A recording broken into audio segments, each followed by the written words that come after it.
The show is here. Yo, our mission is clear. It's time to change healthcare. Have no fear.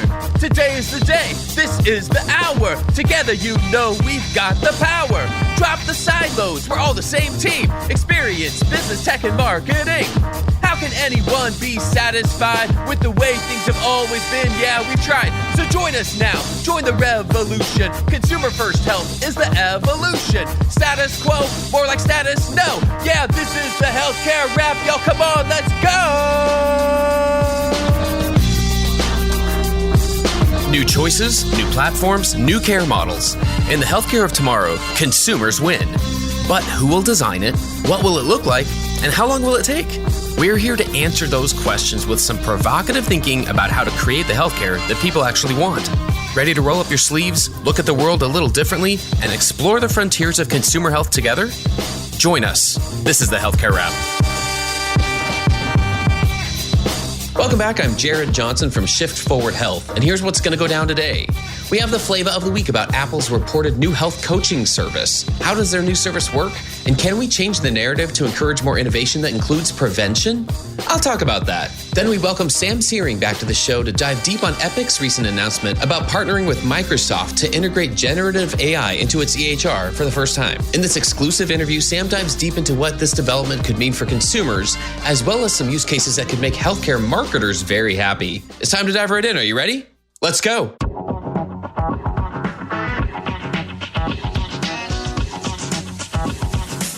Flava of the week.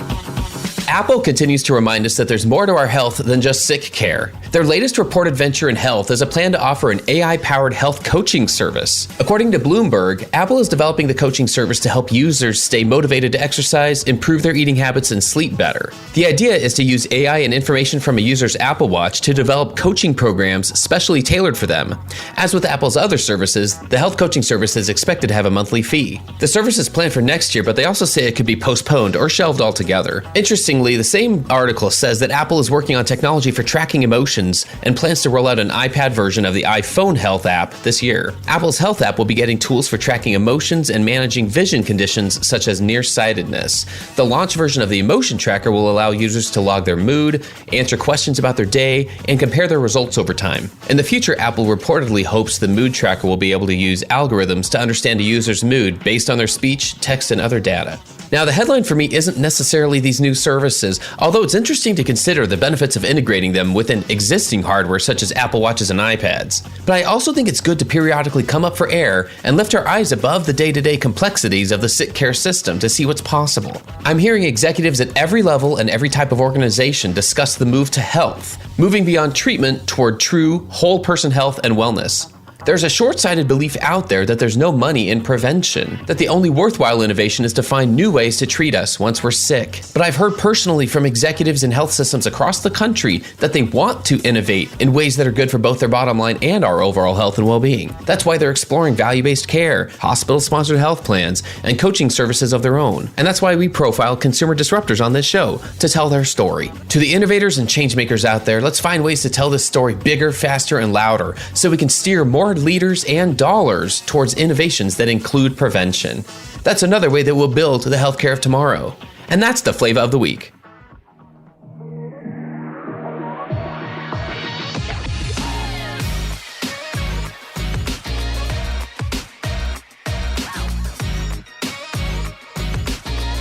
The flow. All right, everyone, let's get back into the flow. Give it up again for Sam Seering. He's a product manager for Epic. Cheers. Sam, welcome back to the Healthcare Wrap. Great to be back, Jared. Always a pleasure to join you on the Healthcare Wrap. I'm serious. You know, it's one of these things. I like to tell people they can take it as a badge of honor when they're a return guest, not just because it's a smaller group of guests, but you know, I like to think we're giving a lot for our listeners, a lot of value there, and it just gives them a chance to get to know you better, which always starts with a good place of introduction. Last time I had you on pretty recently, we had a great discussion about Epic Cheers and gave kind of an inside tour there. It's always fun to see people in person when you and I were able to reconnect at HMPS in person. I noticed something really cool about the Epic booth, and it was really unique. I guess I've just been involved in marketing long enough. I've seen a lot of booths here and there. This is the first one I've seen with the decor of your booth. Would you mind describing that for those who didn't happen to be there in person and experience it? Yeah, absolutely, Jared. Here at Epic, we have kind of one of our corporate philosophies is do good, have fun, and make money. And so very much the booth that we bring to different conferences is very much in that have fun vein. So for those of you who are unfamiliar, here at Epic, we are in Verona, Wisconsin, just outside of Madison. And we actually originally, all of our land was Wisconsin farming land. And so we took that as inspiration for the artwork and design of the booth that we have. So we have pictures of cows and pigs. We have a little rooster statue that's part of our booth. So it's really kind of infusing that element of fun and a little bit of history of Epic into that booth. Well, what I really loved is that it felt authentic, right? It wasn't trying to be trendy with it. It was trying to just be authentic about it. And I think that's actually what really worked there. So there's not a lot of times I ask people to describe their booths for me. So just know that was something that stood out. I thought it was great. I'll make sure to share that with our events team. They do an excellent job at helping us out and really sharing our message. Outstanding. All right. Well, so Sam, that gives us an opportunity now just to dive in a little bit deeper in terms of getting to know you a little better. What would you like our listeners to know about you personally and professionally? Yeah, so just to share some of the things maybe from last time as well. Been at Epic now for 10 years.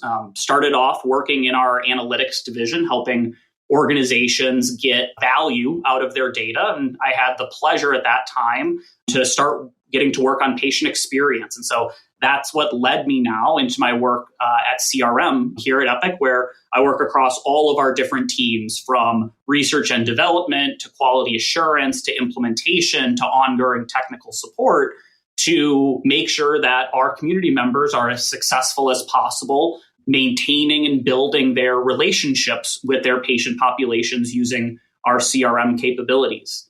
When it comes outside of the professional life, I've got 2 young boys, 3 and 1 right now, that definitely are the reason that I wake up early in the morning, is to make sure that they're getting out the door, and definitely love to be able to cook for my family and be able to do different outdoor activities with them. So a little bit more on the personal side. Very nice. I love knowing just a little bit about that, and awesome to have the couple of boys there in the family and the household. So a lot of fun sounds like in life there. I'm going to need your recommendations and advice as they're getting older, Jared. Well, as soon as I figure the parenting thing out, I'll let you know. We could go on all day there. But one other thing I've been asking a lot lately, which is really interesting to hear how people address this question. But I'm just curious, we've been asking about what a good piece of career advice is that people have received along the way. And it's been interesting hearing just from different standpoints, people at different parts of their career journeys. But there's always something or multiple things that have stuck with people along the way. Is there something that comes to mind when I say, like, hey, what's one of those pieces of career advice that's just stuck with you? Yeah, that's an interesting one, Jared. I think for me, the best advice that I was ever given was be the best version of you possible. So, of course, in corporate environments, you always want to be comparing yourself against the guy across the hallway or the girl who works at another company. But it's very traditional way of thinking of improving yourself. And so that's why the advice of being the best version of you was so impactful for me, because it allows me to refocus my work on just being better than who I was yesterday. So it really helps me focus on kind of that internal improvement without needing to feel the need to put down others in the work that they're doing, because the same advice is true for them. They should be the best version of them possible as well. Individual success is not dependent on the failure of another. Yeah. Oh, that's such a good piece of advice here. And I like to just think team building in that way of recognizing everyone has a part to play, and it's a different part for every single person. And so when you think about in the way you just described, it allows you the freedom and the empowerment, hopefully, in someone's environment to be able to play that part to the best of their abilities. And so realizing that there is strength in that diversity of a team, it just goes such a long way. I love that. So good. Okay, so Sam, I want to dig in here a little bit with you because there's been some news out there, to say the least. What a lot of people were talking about was on the first day of HIMSS here, because Epic made a big splash when they announced that they're working with Microsoft to integrate generative AI into its EHR software for the first time. Let's dig into this a little bit. What can you tell us about the announcement? Yeah, so as folks probably saw a couple of weeks ago at HIMSS, we announced that we were embedding GPT technology, generative AI technology, directly into the Epic platform. And we were actually live with 2 organizations in production with generative AI use cases for healthcare. So that would be UW Health here in Madison and then UC San Diego, were the 2 groups who were first live on this, actually, where we embedded generative AI into the in-basket workflow for clinicians. So for those folks who are unaware of what in-basket is, it's basically when you send your doctor a message through MyChart, that is where that message lands. And it's really been over the course of the last few years as MyChart adoption has grown, particularly because health systems were pushing patients into digital channels of engagement because of the pandemic. This message volume has continued to increase to the point that now there is in-basket fatigue for clinicians. So what we did as part of this project is the generative AI capability takes a first pass at that piece of content. So it reviews the message that was sent in, classifies the type of message. Is it about a medication? Is it about an appointment? Is it about a laboratory result? And then it shares pertinent information from Epic through a HIPAA-compliant API to the GPT service within Microsoft's platform, and then drafts a response for that clinician.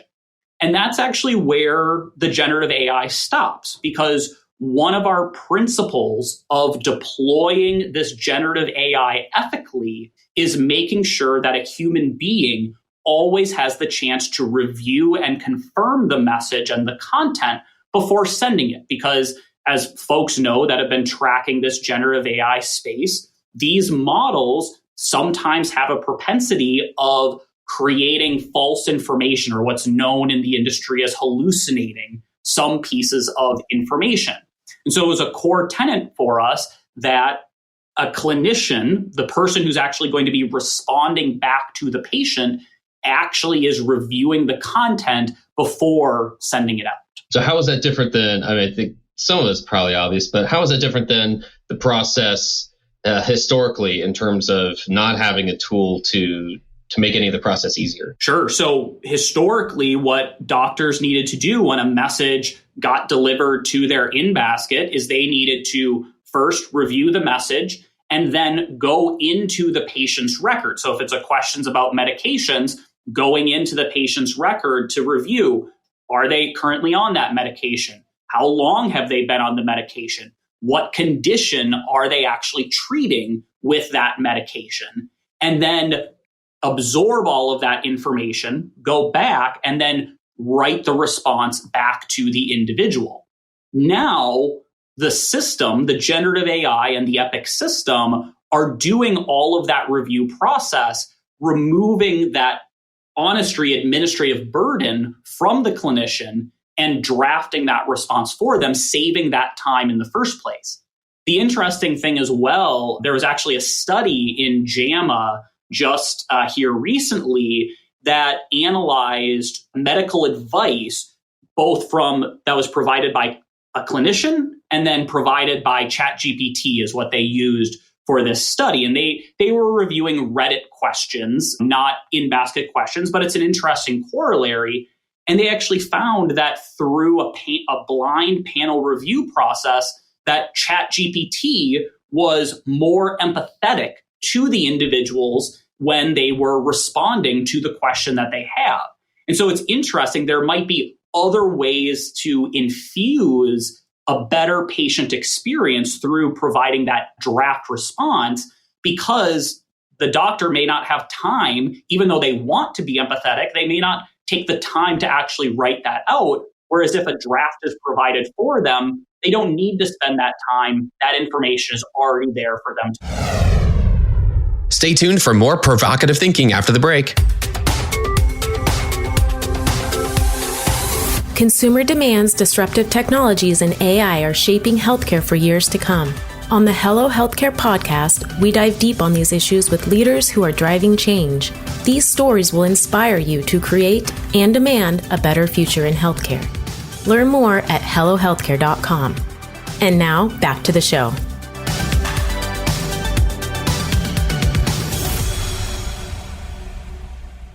I see. Yeah, that's quite an evolution there.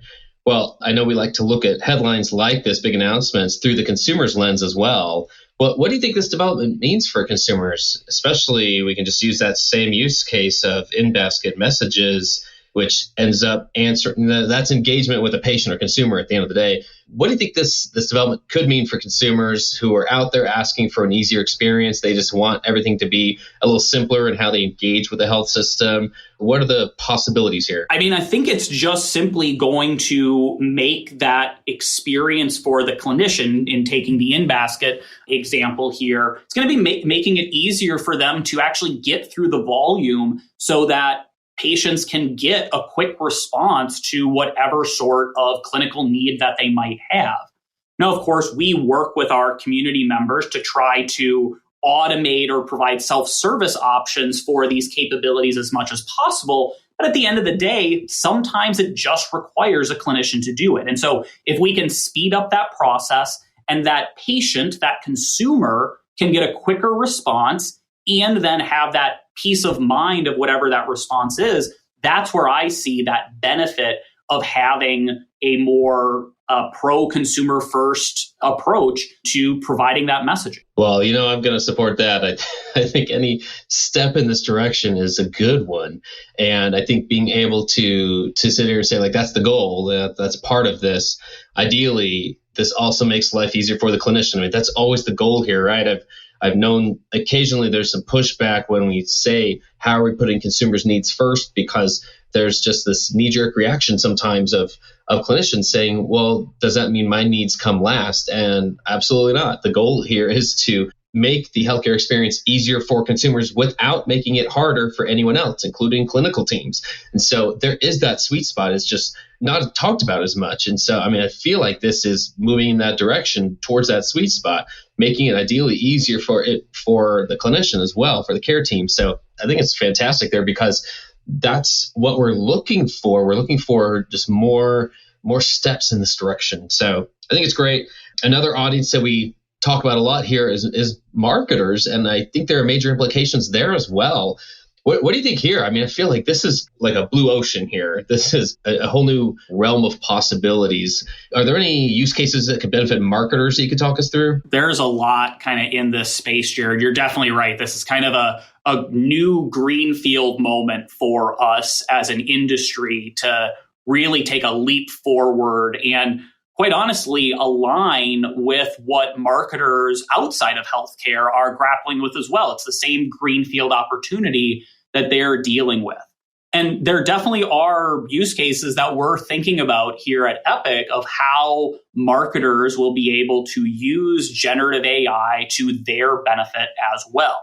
So one of them that we are prototyping currently, that we did actually share at HIMSS as well, is creating a conversational interface to our self-service analytics capabilities in Epic.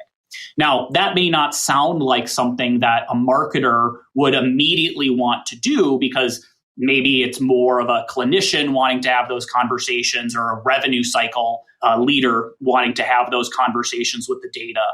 But the use case that we're seeing from a marketer's perspective is being able to have a conversation to identify who are qualified individuals that we should be engaging in outreach. So being able to simply ask how many individuals are overdue for their mammography, and then find me those individuals that live in the zip code where we have available mammography volume, and then split that out by individuals that have a family history of breast cancer so that we can target those more high priority individuals first. And all of that will be able to be done through text prompts. So you'll just be able to talk to your data to build these target segments that you are wanting to engage as a marketer. The other is in a pretty high labor area for marketers is in content generation. Being able to let generative AI take a first pass at your content. So for example, once I have that population of individuals that we want to come in for their mammography, asking it to take a first draft of email content, my chart content, and text message content. And then just like what we did with InBasket, providing that as a draft for a marketer to review that content before deploying out that engagement campaign. So those are a couple of the areas that we're thinking through of how generative AI could be used. And where we see the benefit is because of that HIPAA compliant API that we are using, we can share additional information like an individual's appointment history, like the procedures that they've had, in order to truly create that one-to-one personalization for that individual that we're reaching out to. I think the most important thing, Jared, goes back to that philosophy that we're taking from an ethical standpoint, that there still needs to be a human being in the loop as part of this work.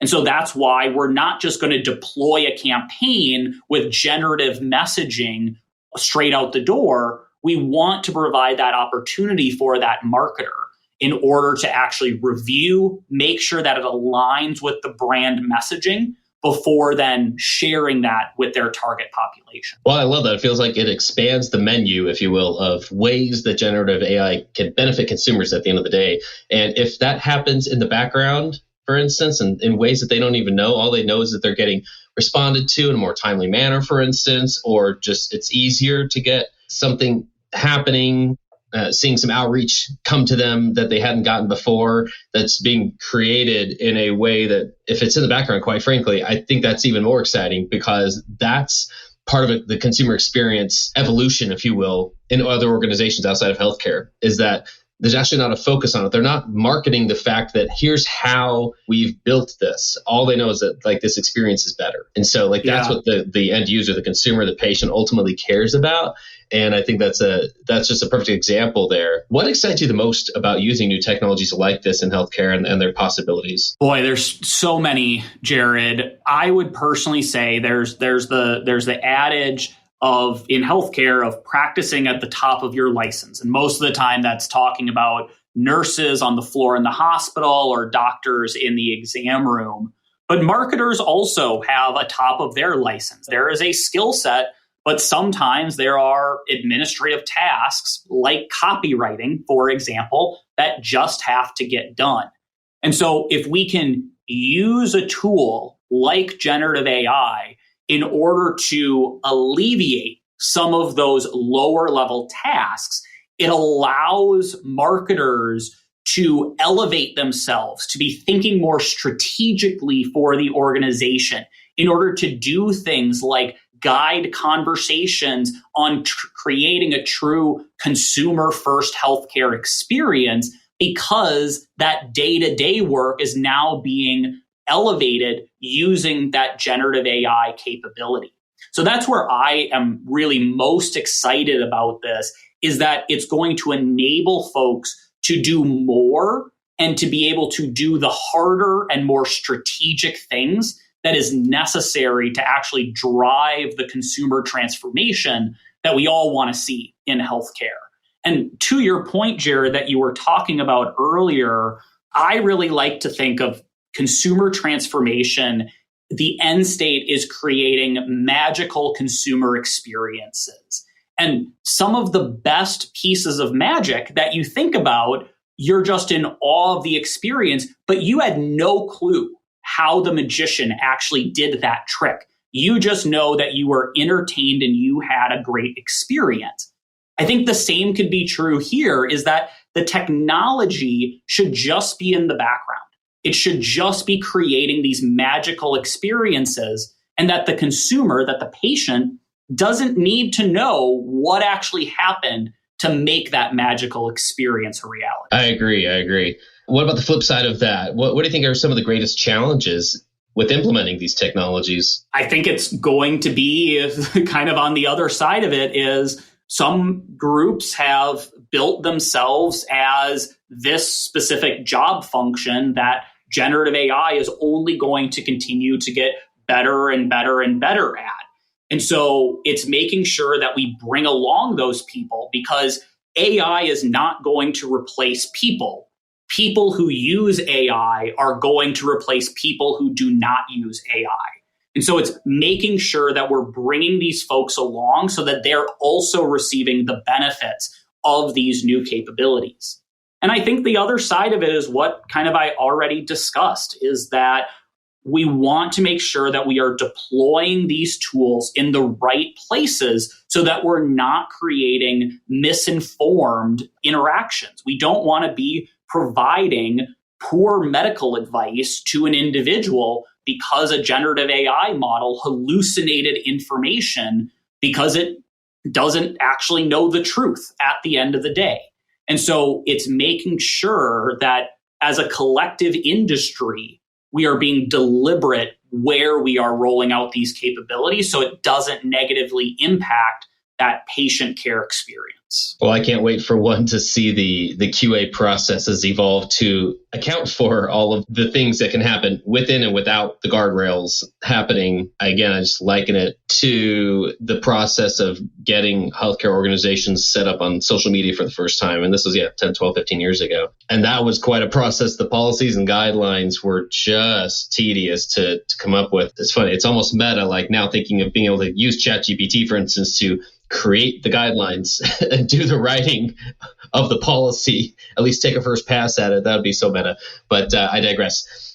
And Jared, there are so many ways that this is going to evolve. I mean, we weren't even talking about generative AI 6 months ago. It wasn't even a topic of conversation in healthcare. And now it's everything that everyone wants to be talking about. And so we're going to continue to see this evolve over time. The thing I'm really excited for is everything we've been talking about here has been text generation is what we've been talking about.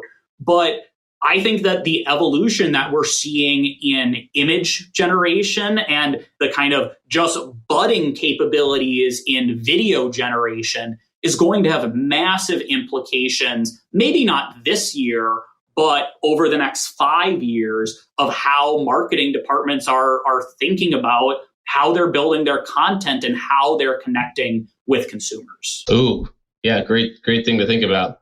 Well, any final thoughts here, Sam? Anything else that you'd like to share with our listeners that we haven't mentioned yet? I mean, it's always a pleasure, Jared, joining the podcast. And I think just the pieces that we've been talking about here is we're in the early stages of generative AI. And so it's making sure that we're all together being deliberate and moving in the right direction, but still keeping in mind that it's all about improving the consumer experience, the patient experience, and the clinician experience. Fantastic. Well, I know some of our listeners will want to connect with you and might have questions here. What's the best way for them to reach you? Yeah, best way is through LinkedIn. If you're looking for Sam Seering on LinkedIn, just look for the one with the bow tie. Always happy to connect with folks and continue the conversation. Outstanding. Well, that's a wrap for this episode. I've had the pleasure of speaking with Sam Seering from Epic. Thanks again for joining us today. Thanks for having me.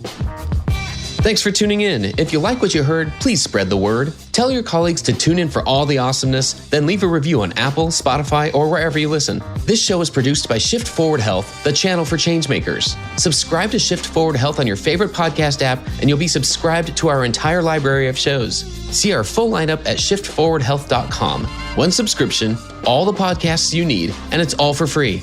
And remember, we might have a lot of work to do in healthcare, but we'll get there faster together. Thanks again.